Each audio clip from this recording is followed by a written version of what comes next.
causing pain, and you go through it anyway, and you show up, and you continue to fight on, no matter the circumstances. After a while, something begins to wither inside of you. How do you do that? How do you change your mind away from fear to big, hairy, audacious goals? How do you do this thing where you become what you think about? How do you think about something different? Well, you do what you're doing now, but you do it on such a consistent basis that it changes the makeup and the shape of your psyche, your spirit, and your future and your destiny. You need to learn to think, because thinking makes you act effectively in the world. Thinking makes you win the battles you undertake, and those could be battles for good things. If you can think and speak and write, you are absolutely deadly. Nothing can get in your way. Number one thing in your world is not your education. It's your dream. So what you dreaming about, y'all? What you still dreaming about? What is God still showing you in your imagination? What are you so afraid of? Why would you not take that leap and go for it before you mess around and die? Why would you not go and see what God really got for you before you leave this world? Why would you hang on to a job? If you live in paycheck to paycheck right now, when you retire, they're going to give you 1/3 of what you can't live on now. They're going to give you a gold watch and a turkey, and they're going to set you on out to pasture. If I was you, before I leave this world, I'd go see what God really got for me. Just take a chance. Now here's why you should take the chance. Name me one time God has not pulled you through. Just name it. Name the one thing God has never pulled you through. If he ain't pulled you through it, he's currently pulling you through it right now. And the reason I know I'm telling the truth is because you're sitting in here. If God was through with you, he wouldn't wake you up no more. When he wakes you up is because he ain't through with you yet. He got something else for you. So why don't you go see what that is? Look, it's mostly black people in here. Why we keep living our lives like we still slaves? Why we got to live our lives like we owe them something?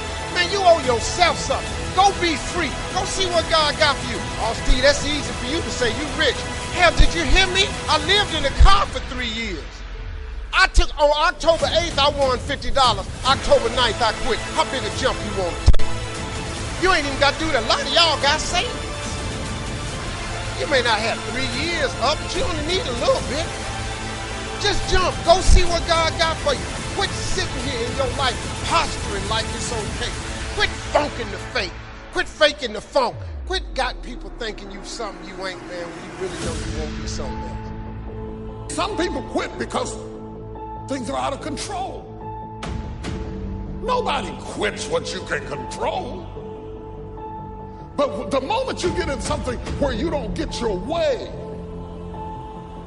or you get reprimanded, or you get corrected, or you go through this, or you go through that, or you go through the other, or it's bad conditions or bad circumstances, the first thing the immature mind says is, this is ridiculous, I quit.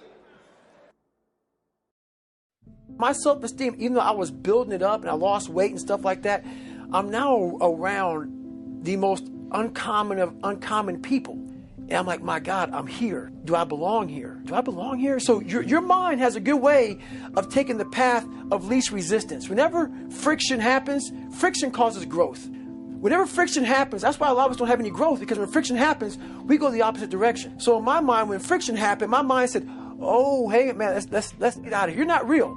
You've lied your whole life. You come from this, you come from this, you can barely read. Those things, so whenever times got hard, my mind said, you're not good enough. Let's go. So my eyes, my mind weren't connecting. So how you combat that is this. I call it the cookie jar. You have to remind yourself. We all have a story. All of us have gone through very hard times. But when we're in a hard time, our mind has a way of forgetting what all we've overcome. I have a way of taking 1 second when I want to quit and saying, okay, you endured this. So I look at my life and how I came up as the ultimate training ground versus most people look at it as why? Woe is me. God, why? Right. Why? I had to flip this upside down and say, hang on a second. God was training me to be one of the baddest men on the planet Earth. That's how, this was my journey. Because those things beat me, but they didn't kill me. You got to have a permeating attitude that you're going to win. You got to have a positive outlook. You got to be optimistic. You got to know you're going to win. You got to, right now, you got to say, I'm going to win. I don't mean just this contest. I don't mean the contest. I mean, I'm going to win. I'm going to win. My life is going to win. There's going to be a victorious life here. Because listen to me, the price you pay for losing here is too extreme. You have to carry the burden of failure the rest of your life. You carry that around with you if you fail here. The biggest thing that breaks my heart is you feel the spirit right now, and then when you get back, these dream stealers run into you, and they start to steal your dream, and you quit. You give up. You got to decide, I'm going to win. You got to decide that the failure part of carrying failure, you've been exposed to what your life could be. If you fail here, the price is extreme. It's forever. You carry the failure forever. I'm being honest with you. I meet people oftentimes that say, I was in WFG, you really changed my life at this meeting, but. And they put their heads down. They've been carrying it. They carry it. They see these Facebooks and Instagrams and what we're doing. You got to know you're going to win. You got to sell out. Yeah, I'm telling you, you got to become a sellout. You need to sell out. You need to get obsessed. You got to get relentless. You got to be a road dog. You got to get intense. That's what you got to do. You got to put your head down for a 4 to 6 year window. I don't care if you're brand new or you're one of these front rows. We need 4 to 6 years right now, like the best you ever had. You can feel it from me right now. I've been doing this 25 years. I haven't felt like this in 20. This is going to be the best run we've had. We're playing offense again. We're selling the dream again. You can feel it. We got some swagger at this convention, don't we? You can feel it. You can see the videos. We need your best. Let's go on a run. See, we're a family. We're a dysfunctional family sometimes, but we're a damn family. We don't always get along, but at the end of the day, we've done something great together. We've made history together. It's so funny we're talking about, there's nothing even remotely, there's not even something even 22% the size of WFG. It's hilarious that somebody you think that there's something like this. My God, this is a behemoth. This is the Lakers, this is the Yankees, this is the Celtics, this is the Dallas Cowboys, this is the Patriots. There's nothing like it in the world. There's some dream stealers. You need to look out for these 4. I don't want them to happen to you. You ready? Say yes. Dream stealer number 1 that'll take you out of here. Lack of confidence or faith. Lack of belief. It'll steal your dream. You got to know you're going to win. You got to have some faith. These people sitting around you right now, they're whispering to you, you could do this. I believe you. Just like when you were a little boy.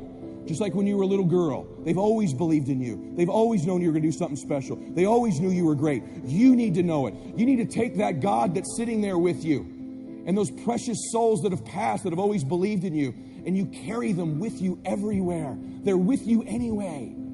Acknowledge them. If you don't believe that, honor them. Honor God. Honor these people who believed in you with your magnificent life. Honor them. Don't give in to lack of belief, lack of confidence.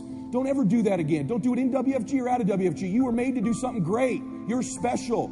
You were made in the image of God. Something awesome's supposed to happen for you. And those of you that have made something awesome happen, something even more awesome is supposed to happen for you. Is the greatest single obstacle to our success is our self-limiting beliefs. Is we believe that we're limited in some way. Our friend this morning was talking about the fact that each person is a potential genius, that you have genius inside you, that you have unlimited potential, which is what we agree, we believe passionately. But if we believe that we are limited in some way, it becomes true for us. It becomes our belief. By the way, I didn't do well in school, and before we came here, I was going to do some background checking on the people here. What I found is there's a lot of people in this audience who didn't do well in school. Yes. A lot of people here got lousy grades in school. I was astonished to look at the high percentage. In fact, you could be sitting next to one of them right now. Yes, we know who you are. Now, here's the problem, is that if you're told, which I was, and all the time you're growing up, they say you have to get good grades or you won't do well in life. You have to get good grades or you won't get into college. You have to get good grades or you won't get a good job, won't get very well, and so on. They tell you that to encourage you to get good grades. So what if you got lousy grades for whatever reason? Well, now, you could be 25 or 35 years old, and you don't even try. You don't even try because, hey, you didn't get good grades in school, so you're kind of short of potential. And what we do is we actually sabotage ourselves. We drive with our foot on the brake of our own potential because we think, well, I didn't really get good grades in school. And then you read the studies and you find that most of the people who got straight A's work for the people who got B's. And the people who got B's work for the people who got C's who own the companies. And the people who own the companies got the money from the venture capitalists, all who